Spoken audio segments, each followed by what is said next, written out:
জিরতলী এলাকাবাসী ও যুব সমাজের উদ্যোগে জাতীয় কেরাত সম্মেলন ও হামদনাত মাহফিল অনুষ্ঠিত হয়েছে।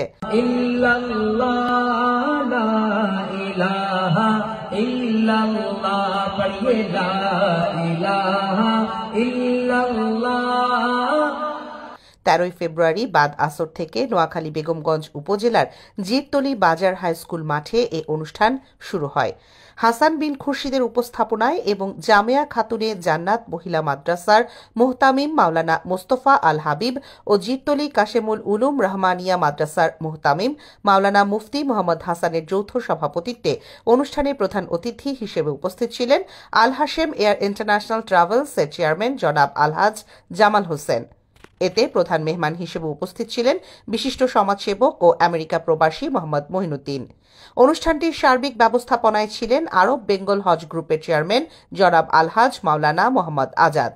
অনুষ্ঠানে বাংলাদেশ টেলিভিশন সহ দেশের আলোড়ন সৃষ্টিকারী কারি শায়েখ কারি আবু জর গিফারি, দেশসেরা উর্দু নাশিদ শিল্পী শেখ এনাম ও আলামিন সাকি সহ দেশের জনপ্রিয় একঝাঁক কারি এবং ইসলামী সঙ্গীত শিল্পীদের মনোমুগ্ধকর পরিবেশনায় পুরো আয়োজন মুখরিত হয়ে ওঠে।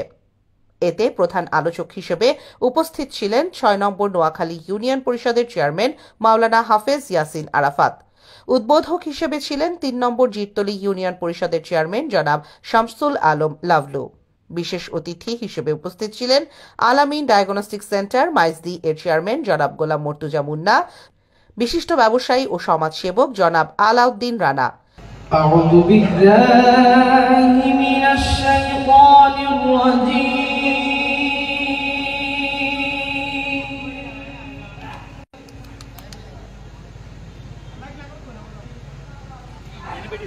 বিসমিল্লাহির রহমানির রহিম।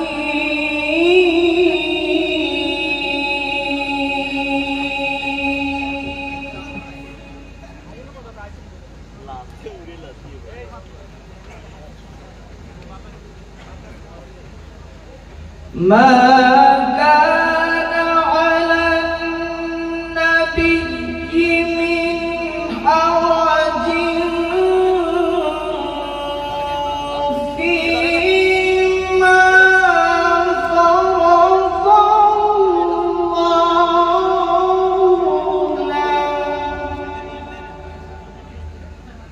সার্বিক তত্ত্বাবধানে ছিলেন জনাব হাফেজ আনোয়ার, মাওলানা মাহবুবুর রহমান, মুফতি তাজুল ইসলাম, মাওলানা মোসলেউদ্দিন সহ আরও অনেকেই। অনুষ্ঠানটি দেখতে জিরতলী সহ নোয়াখালীর বিভিন্ন প্রান্ত থেকে হাজার হাজার দর্শকের আগমন ঘটে। এমন সুন্দর আয়োজনের জন্য এলাকাবাসী ও আমন্ত্রিত দর্শকরা আয়োজকদের ধন্যবাদ জানান। Desk report, Noakhali TV. Noakhali TV, বৃহত্তর নোয়াখালীর প্রতিচ্ছবি।